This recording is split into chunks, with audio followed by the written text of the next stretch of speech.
Bondarelli Show.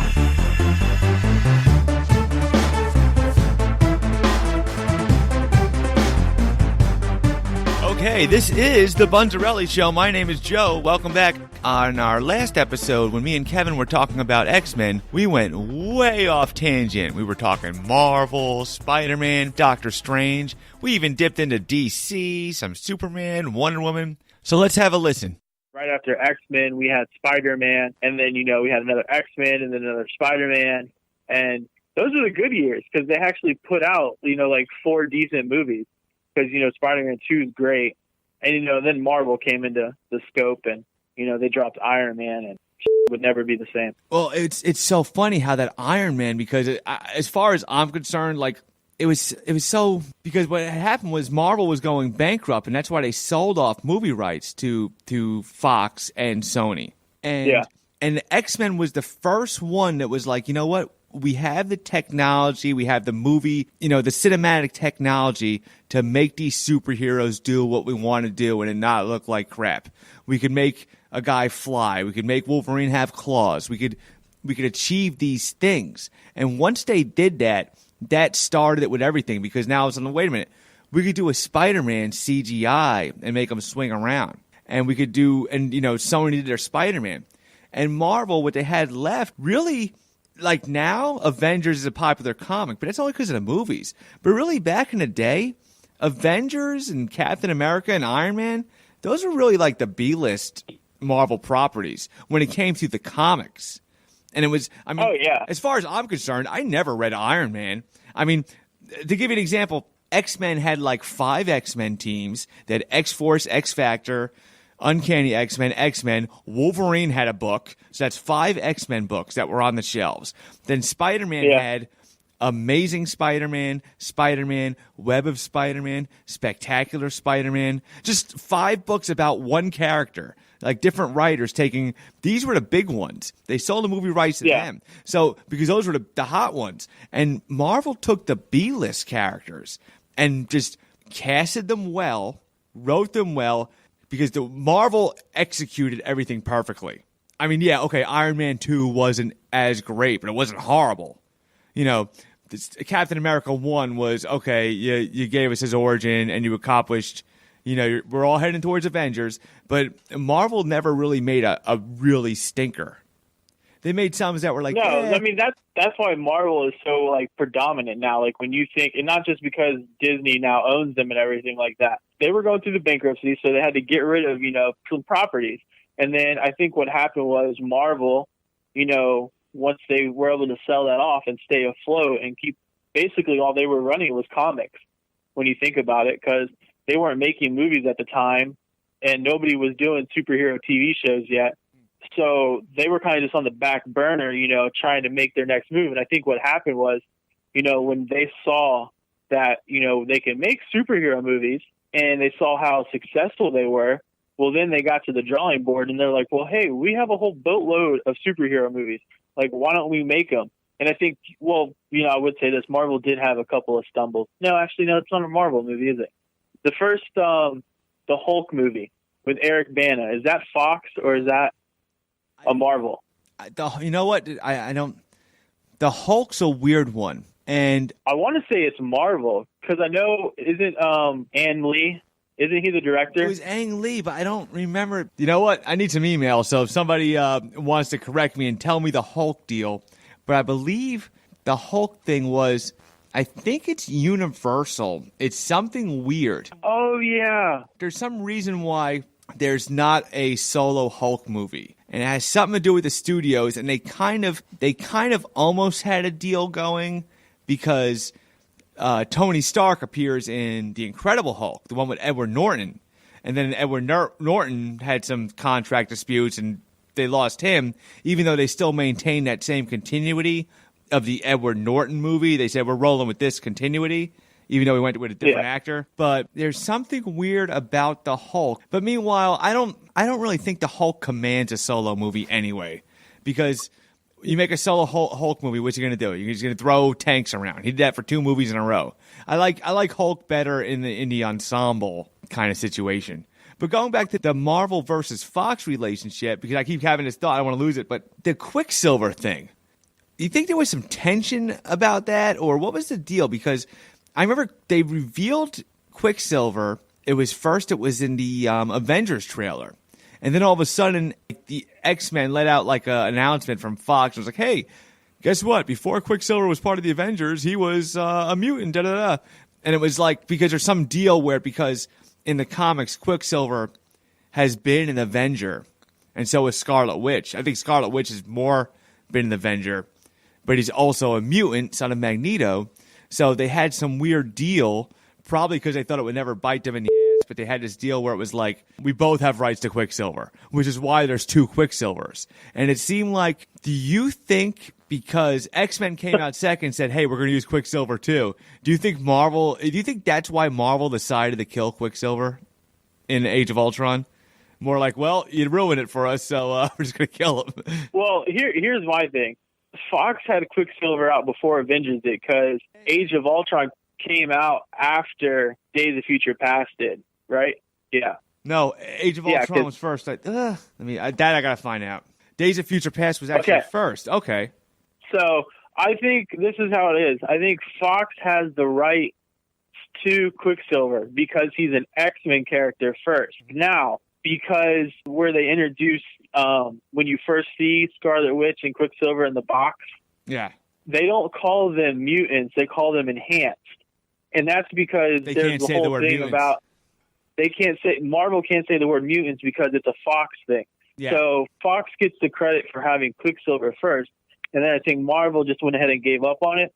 Plus, I also think Fox's Quicksilver from the new trilogy is amazing. Like, the guy who plays him, Evan Peters, is a great actor. Fox has the winning Quicksilver. And when they introduced Scarlet Witch and they introduced Quicksilver for Avengers, I mean, I understood why they did it because they are Avengers, but I didn't like the way they were portrayed. Like, I like Scarlet Witch. I think, she's a great actress for that role. Yeah. But I didn't like what's his name as Quicksilver. I didn't really like the accent. I didn't like the way he was. I think they tried to do it differently, and I think in the end their idea was, okay, let's just go ahead and kill him off because Fox has made 2 movies with Quicksilver, and he's pretty awesome. I think Avengers had announced that they were doing Quicksilver, and I think maybe Fox had already. I just remember I feel like Avengers did the announcement first, and then Fox said they were doing it. And even though Days of Future Past came out first, I think that's why they killed him in Avengers, because there's this also. If you think about it, the scene where they introduce Scarlet Witch and Quicksilver is an end credit scene to a movie that probably came out before Days of Future Past. So when they kind of showed that, they were like, "Oh, here, like we're going to introduce Quicksilver," and then Fox is already making Days of Future Past. And they already planned on having Quicksilver because that was just in their game plan. So I think that's just how it ended up being. Is like they announced it because they had him in an end credit scene, and then Fox got the first movie role. And everybody likes the Fox one way better than they do the Marvel one. Yeah, because I remember there was like an awkward interview with Joss Whedon. They asked him, "What do you think about the whole Quicksilver thing with X-Men?" And he's like, "Well, I don't know what they're doing over there, but we're doing our thing over here." It was kind of, it seemed like a big like thorn in the butt where Marvel was like, you know what, we're just gonna have him do his thing, especially because like we said, X-Men wins the Quicksilver thing because that Quicksilver scene in Days of Future Past, and really in Apocalypse, it was better or at least as good because they said, yeah, we're gonna do that kind of thing again. He's got another scene in Apocalypse, and it's like, yep, still awesome. Like, you guys got Quicksilver down. You guys win.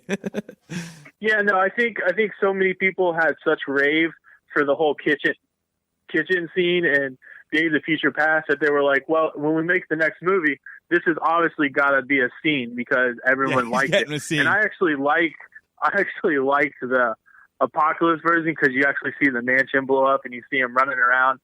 And it's just funny the way he does it, and it's really shot pretty cool.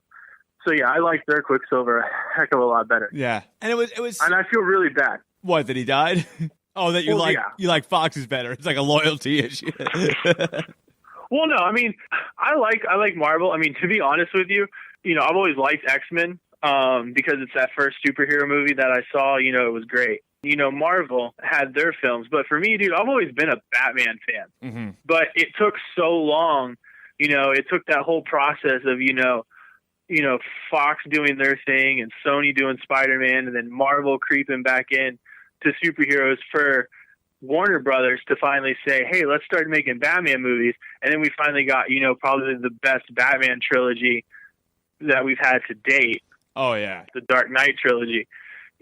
So in that in its own right, transpired and trickled down to, everybody else. Because then you start getting Marvel making, a dark and gritty movie about a superhero, and then you get Fox doing it, and now everybody's doing it. It's like, if anything, Warner Brothers set the tone for having a dark superhero movie. My only thing is, I think their whole universe for, DC universe is built around that dark, universe. Well, it worked with that Batman trilogy that we know, the Christopher Nolan Batman trilogy. It worked for that. But then he tried to translate that to Superman. And then, of course, pretty soon we're going to Justice League trailer drop it, and we're going to be doing shows on that and really cover that DC stuff. But well, the first one, you've seen the first Justice League trailer, right? I mean, I think it's going to be cool. Oh, no, it looks really good. I'm Ezra Miller, who's going to play Flash, he looks really cool as that character. As cool as Justice League looks, I'm really more intrigued about Wonder Woman. Because Wonder Woman looks, I hate to say it, but Wonder Woman looks cooler than Thor. Like, Wonder Woman, I don't know. Now, are you talking about the Wonder Woman movie? Yeah, did you see the Wonder Woman trailer? Well, here's my thing. I think the new Thor movie, Ragnarok, because there are a lot of superhero movies that come out this year. I mean, you're getting Wonder Woman, you're getting Thor, and then you're going to get Guardians of the Galaxy 2. Yeah. And then you're going to get Justice League. Yeah. At the end of the year. Now, Wonder Woman kind of feels like it is an origin story. And it almost feels like a Captain America type origin story. Yeah. And the fact that it has to do with war and everything. I like the scenes where she's like on the battlefield. I think that looks really cool. But it makes me think of Captain America, how he's out there on the battlefield. So I'll be interested to see how they do it. It looks really good. I think it's going to be an enjoyable movie. But I'm interested to see the first Thor trailer because I think it's going to be probably the best one. Yeah, I think so too. They're bringing Loki back. Yeah. Everybody loves Loki. Oh yeah, everybody. They're adding the Hulk, which I like Mark Ruffalo's Hulk. And it's going to be like an angrier Hulk. It's not going to be, you're sad. I'm crying on my, ship as I fly off into the distance and cut off Black Widow. I think it's going to be a different Hulk. They're adding in the whole Ragnarok theme, so that's really cool. They're going to spend time on Asgard. They're going to spend time on Earth because they're looking for Odin. And then also they're throwing in Doctor Strange, which I love Doctor Strange. I actually just watched it. Oh, that one was great. That was great. So I really like him as an actor, Benedict Cumberbatch. So I'm excited to see them throw in Doctor Strange too into Thor. So I think Thor is actually going to be really good. I got a question about Thor. Let me ask you your feelings on this because there's certain Marvel movies you could say, like I said, not a lot of stinkers from Marvel Studios, but the first Captain America was but then the two Captain Americas after that were awesome. In fact, they were so awesome that it was the Russo brothers that did those last two Captain Americas are taking over the Avengers from Joss Whedon because he just got burnt out. But they have a very solid tone, and I'm actually really excited about the next Avengers. Well, don't forget, as much as Civil War is a Captain America movie, that's the Russo brothers who did that movie also. Mm-hmm. Civil War was really, really like Avengers 2.0. Yeah, or 2.5. Yeah, definitely. It's basically X-Men United, but it's that. You remember when X-Men came out and they had video release, and then they had X-Men 2.1?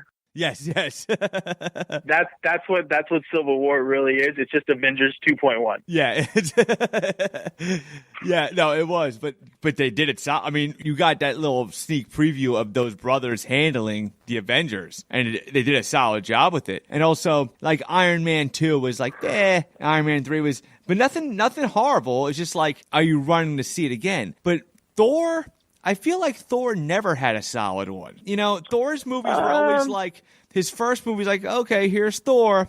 And the second movie, I'm all pumped up, like, yeah, let's see Loki again. And it's like, okay, we just, it felt like we told this story about nothing just so you could see Thor again. Do you know what I'm saying? It wasn't bad. It was just both Thors feel like Iron Man 2 to me. They're like just okay. But what I'm thinking is, and at first it's like, okay, you know what? Maybe Thor needs a spot. Maybe Thor needs some Hulk and Doctor Strange. But that's not necessarily a bad thing, because look what Iron Man's doing for Spider-Man. You have these resources. Why not use them? Well, okay, so to backtrack, I think, okay, so my opinion, both Iron Man 2 and Thor 2, what hindered those movies is their villain.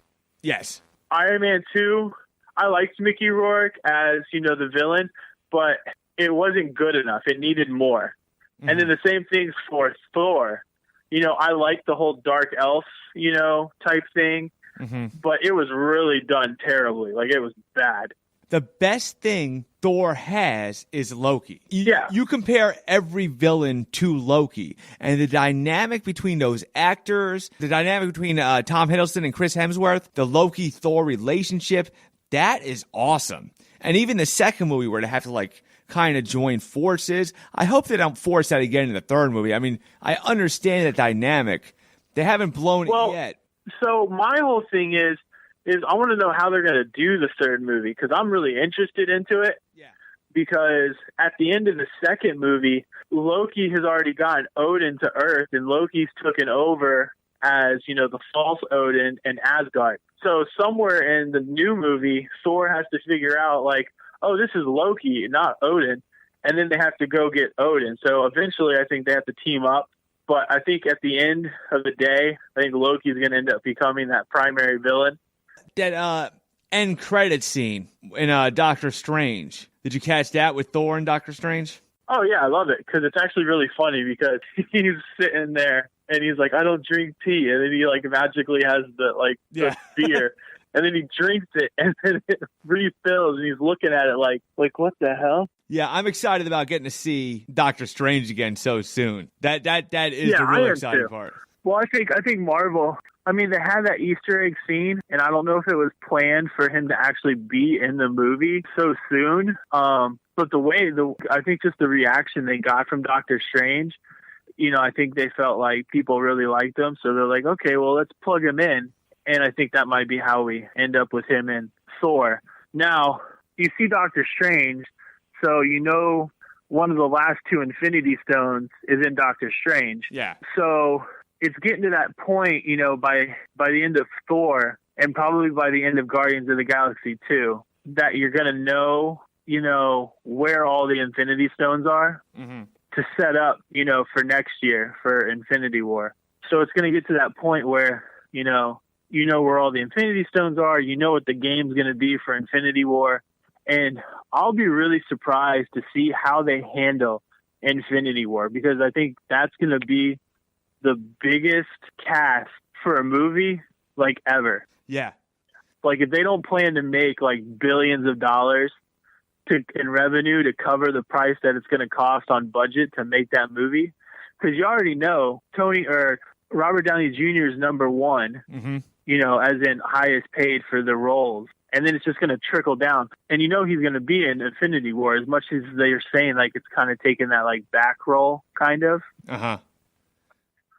Yeah, they're all signed on. So it'll be interesting to see. Yeah, I mean, it's an insane cast, and clearly, they're going to add Doctor Strange into Infinity War. Oh, they have to. I want to say Black Panther is probably going to be in there now. It's going to be a really big cast. So I hope they don't overdo it, overthrow themselves, because, Infinity War is supposed to have, the Guardians of the Galaxy cast, That's a lot of people. Yeah, you can't Spider-Man 3 this thing. You gotta, you gotta tell a good story and make this thing work. But it's the Russo brothers, and I think they did a decent job with a lot of characters in Civil War.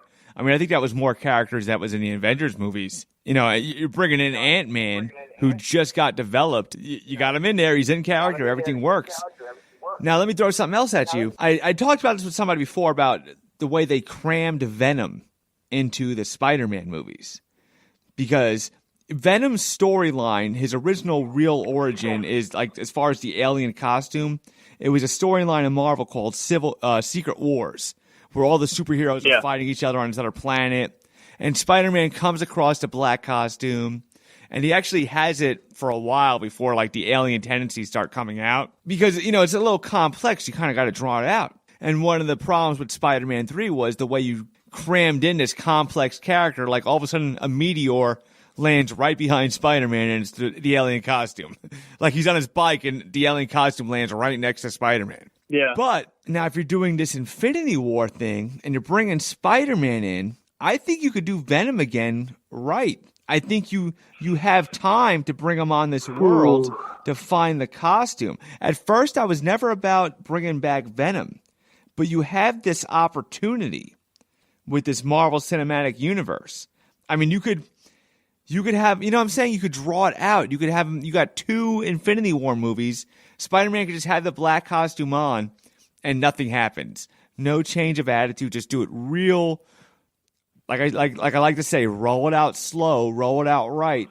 You can do it. I don't know if we need Venom, but if they were going to do it, this is their opportunity. Yeah, I mean, I agree a little bit. I mean, my biggest thing is I think the Spider-Man movie, when it comes out this year, it's going to be awesome. Oh, yeah, it looks fantastic. But I think the people who are doing the story have a really good idea of what they want to do. Even though they're bringing in Iron Man and they're going to keep Spider-Man close to the Avenger type, universe, because it's in New York, the Avengers are there, so they can keep that tied in. Mm-hmm. And I love the villain, probably the weakest villain of all of Spider-Man, Vulture. Yeah. And they've turned him into a complete badass for this movie. Oh, yeah. He looks awesome. I think if, Spider-Man does really well and then he'll be in Infinity War, the next Spider-Man movie they do, depending on who they want to do, I wouldn't mind them rolling out just a Spider-Man versus Venom type role. I would love to see the Green Goblin again, but it's got to be done right. I don't want the that was in Amazing Spider-Man 2. Yeah. And I don't want to see the stuff in Spider-Man 3. I want to see, like, William Dafoe, like, Green Goblin. Like, that was a cool, like, iteration of Green Goblin, as close as they could get to what they wanted to do. I think nowadays they could make it better. We discussed on the first episode, me and Ace, it was like Spider-Man 1, they got the Green Goblin right. Spider-Man 2, that stuff with Harry was revving up, just really good, really smart. It was happening in the background with Doc Ock.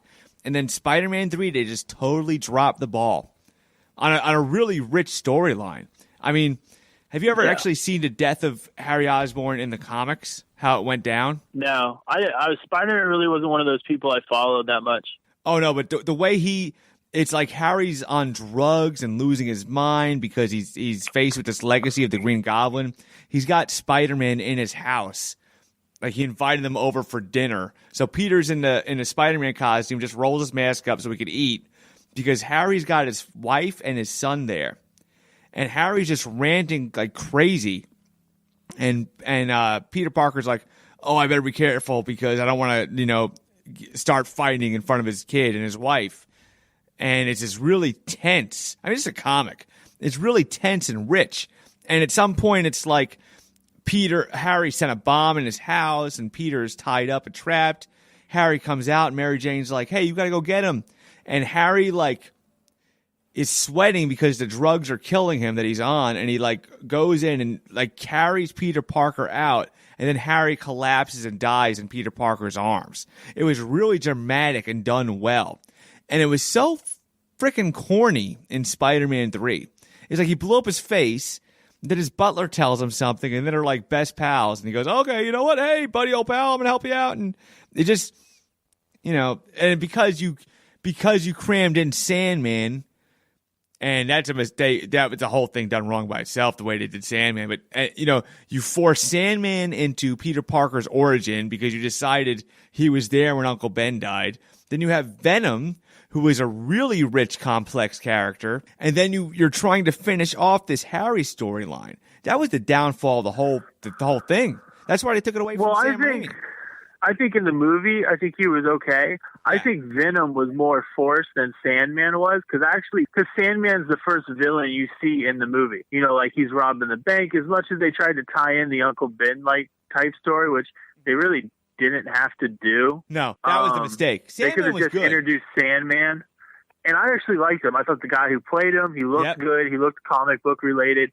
I thought the way they did him, I know it was CGI, but he looked like Sandman. He's a giant dude who can do stuff with sand. I think Venom was forced. Now, I would love to see just a Spider-Man, Venom movie, because Venom can be done in a really good way. Yeah. And it doesn't have to be, you don't have to follow that whole, like, Peter Parker finds the suit. You could just find, somebody else, Brock finds the suit. And, but, I think other than Venom is always going to be my favorite Spider-Man character, just because he's that, like, he's always portrayed as like the really crazy, just like, and the way he's portrayed, it doesn't look like he's wearing a suit. He looks like he's like an alien running around. Yeah, back in the comics, the Venom, and it wasn't just like his look was awesome, but what it really was the way he was written. He was drawn by Todd McFarlane, and I believe it was like Dave Michelin was writing, and it was just, he would taunt Peter Parker because he knew his identity. Yeah. So Peter Parker would come home,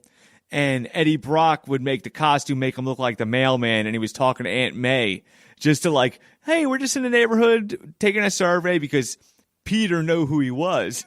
Kind of just, he would stalk him, and different things like that. Dynamic was awesome. And you know what? You're right. Sandman was good. As far as the things, like, my two problems were this. The Uncle Ben tie-in was totally unnecessary, and I didn't like his motivations for joining forces with Venom. I get you're looking out for your daughter and everything, but it's like this big, crazy, obviously evil-looking thing, and we're supposed to buy your intentions are good. A villain's motivations are very important. Like Loki, you get his motivations. Norman Osborn, you got his motivations. When you don't buy their motivations, I'll give you the best example. The best one was Doc Ock, because you understood what was going on the whole time. And even though the arms drove him a little crazy, you still could, he's thinking out loud in front of you, and you get why he's doing what he's doing. That's the importance of a good villain. You have to buy their motivation. And going back to Spider-Man, like Michael Keaton said that about the Vulture. It took me by surprise what he said. It's like you watch the Vulture and you're like, okay, I get it. I see where he's coming from. Even the Joker, the Heath Ledger Joker, he was crazy. But at least you got it. You know what I'm saying? Motivation's important. Well, I mean, that's just... if you're a Batman fan as much as I am, and like you see the Joker and he's not crazy, and they've tried to do that, I want to say recently in some of the comics and novels they've done, they tried to portray Joker as, he's not crazy, or it's kind of like the origin story of Joker and like how he got the way he was. And it was kind of interesting to see him like as a normal person before he goes, nuts. Mm-hmm. And some of the storylines they've done for him recently, like where he cuts his face off and stuff like that, it's some insane stuff. And they've actually done a pretty good job with it. And another thing, I like Venom a lot, but who's another Spider-Man villain who they haven't touched on, who I'm waiting for them to do? I'm waiting to see Carnage. Yeah, but you can't do Carnage without doing Venom first. Yeah, I mean, I really want to see a Carnage like role. And, they kind of like show, like, how, like you were saying, like how Venom taunts Peter Parker a lot. Mm-hmm. And they do touch on that a little bit in that third movie with Tobey Maguire, the scene where he's up in like the construction building and like Venom's like flashing by him really fast and moving faster than him, and like Peter Parker's like freaking out, like, where is he? Yeah. So they touch on some things, but then sometimes they just drop the ball on it, and it happens. Well, the first way that when they initially launched Carnage, they had Carnage was just a psychopath. Carnage is created out of the Venom suit, like the alien that creates the Venom suit Carnage is developed from that, but then the person who wears it, the guy's like a serial killer or something. Like, he's insane. He's like the Joker putting on the Batman suit. Yeah, it was Cletus Cassidy. He was a roommate of Eddie Brock's in prison. And at some point in prison, the costume spawned and then attached itself to Cletus Cassidy. Yeah, and that's why I like Carnage so much, because he's like, I like those characters. Like, I like the Joker because he's super crazy, but he's also like with purpose and reason. He's there to like terrorize Batman, and you just don't see those roles. Like, Captain America, like his biggest villain is Red Skull. Mm-hmm. And you see him in the first movie, and it's done really well. But now you don't see him anymore, and like it's kind of a bummer. That's Captain America's like main villain. I understand you fast track Captain America so you can get him on the Avengers, and that's where he's basically been this whole time. But like as much as the Winter Soldier is a villain for him, he's not really a villain for Captain America. He's more like his arch buddy, because in the long run, the Winter Soldier becomes a good guy, and. We know how that goes. Bucky Barnes takes up the Captain America mantle, everything like that. So it's like the Winter Soldier doesn't last. So like when you look at it, who else is Captain America's villain? Well, Kevin, hey, thanks for coming on, and always good to have you here. You got it, man. All right, buddy.